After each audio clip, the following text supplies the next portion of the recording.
guys, welcome back to Voices. Okay guys, pada episod kali ni sis nak sharekan dengan korang tanda-tanda bila rumah kita ni dihuni oleh makhluk halus. Ni adalah daripada request daripada Aif Syukri. Dia nak request, dia nak 5 tanda bila rumah kita ni ada makhluk halus. So untuk episod kali ni sis akan berkongsi dengan korang sedikit tentang tanda-tanda, macam kita nak tahulah tanda-tanda bila rumah kita ni ada makhluk halus. Okay guys, tanpa membuang masa, so jomlah kita start. Tapi sebelum tu, macam biasa kita akan ubah lampu kita jadi mode seram. 1, 2, 3, start.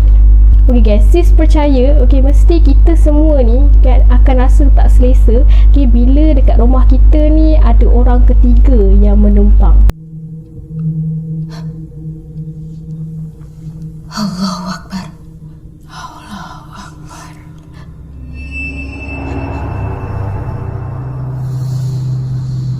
Sami Allahu liman hamidah.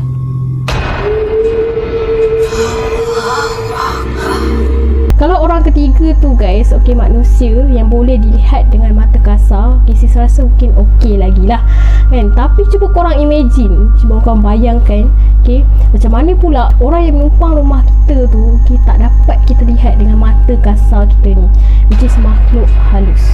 So guys, bila makhluk halus ni dia ada menghuni dalam rumah kita, dia akan mengganggu aktiviti kita seharian. Dan yang lebih menakutkan lagi, kalau gangguan tu pada diri kita dan juga ahli keluarga kita. So guys, untuk episod kali ni sis akan sharekan dengan korang tentang tanda-tanda, macam mana kita nak tahu tanda-tanda dan juga ciri-ciri jika rumah kita ni dihuni oleh makhluk halus ni. Macam yang korang tahu, sis dan keluarga sis pernah alami masalah gangguan makhluk halus ni dalam rumah. So korang boleh tengok dekat video kisah seram rumah lama Voices yang ada kat sini, link kat sini. Guys, korang boleh tengok dan tahu sedikit lah macam mana sis dan keluarga sis kena ganggu dengan makhluk halus ni. So guys, kita selalu dengar dan juga ada juga kita terbaca tentang tanda-tanda yang biasa lah, macam bila makhluk halus ni ada dalam rumah kita. Macam bila korang masak kan satu makanan tu, dia cepat basi, dan juga korang kerap terdengar bunyi macam bunyi gili terjatuh dekat atas lantai, dan juga bumbu korang pun ada juga bunyi-bunyi yang pelik. Selain daripada tu guys, kedengaran macam ada orang tengah kemas-kemas dan juga tengah tarik-tarik rambut tengah-tengah malam. Ataupun korang sering ternampak terlibat ataupun lembaga hitam macam tiba-tiba lalu kat rumah orang, dan korang selalu juga rasa macam seram dan takut secara tiba-tiba. Macam bila korang masuk dalam rumah tu, tiba-tiba korang rasa macam seram semacam ada benda yang tak kena. Tapi korang sebenarnya, selain daripada tanda-tanda yang sis ceritakan tadi, sebenarnya ada banyak lagi tanda-tanda yang mungkin kita semua tak tahu ataupun kita tak perasan sebenarnya tanda-tanda tu ada dekat rumah kita. So sis akan sharekan dengan korang tanda-tanda yang mungkin lah ada antara korang yang tak tahu. So guys, tanda yang pertama, jika ada makhluk halus yang menghuni rumah kita, kita akan selalu rasa macam tak tenteram bila berada dekat dalam rumah tu, dan kita sendiri tak tahu apa sebab dia dan punca dia. Terutama bagi orang yang lemah semangat, dia orang akan rasa takut tinggal seorang-seorang. Dia orang akan rasa takut bila masuk dekat rumah tu, bila dia orang tinggal seorang, dia akan rasa takut tiba-tiba dan tak ada sebab yang munasabah. Yang kedua guys, selalunya terjadi pertengkaran dan juga pergaduhan dan juga perasaan yang benci-membenci dalam kalangan ahli keluarga yang ada dalam rumah tu. Sebagai contohnya kan, macam perkara kecil pun dibawa kepada pergaduhan, terbawa-bawa kepada pergaduhan yang besar, walaupun benda tu kecil je.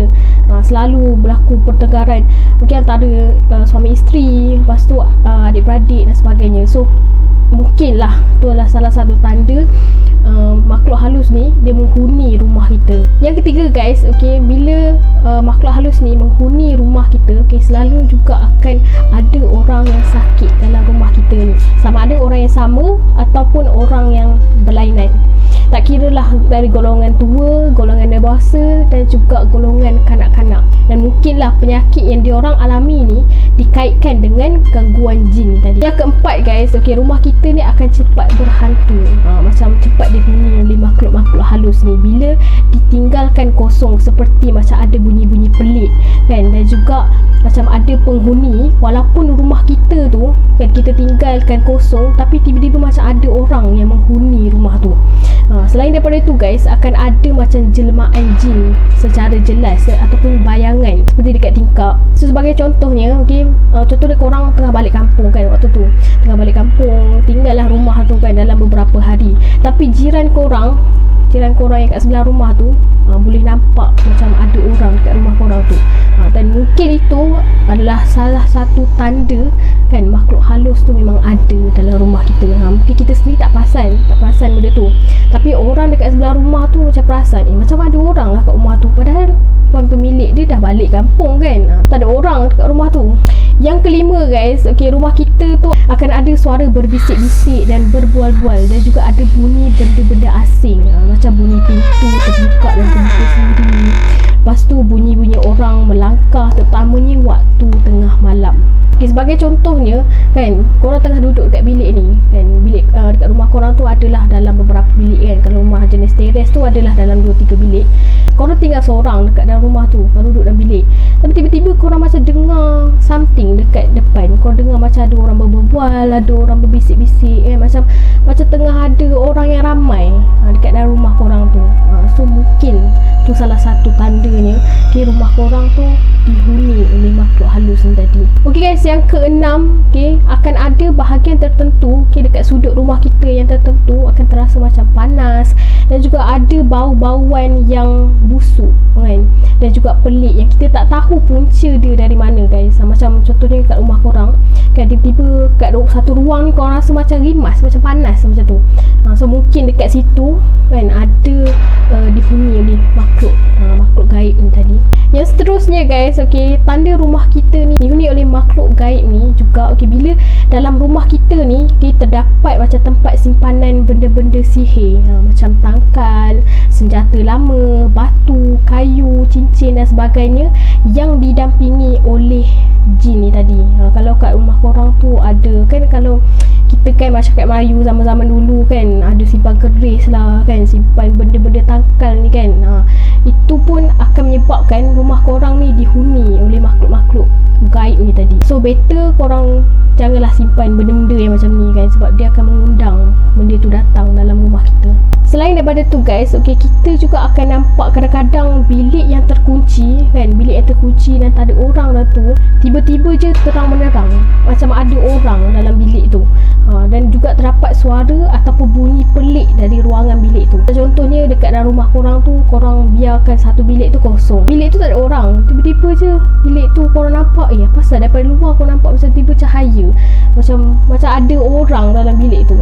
So mungkin tu makhluk halus. So korang better berhati-hati lah. Yang ke-9 guys, kita akan susah tidur malam, ataupun kita rasa gelisah dan selalu terjaga, terutamanya waktu malam. Ataupun korang rasa bilik tu macam ramai orang yang menumpang, padahal bilik tu korang tidur seorang-seorang je. Macam tu.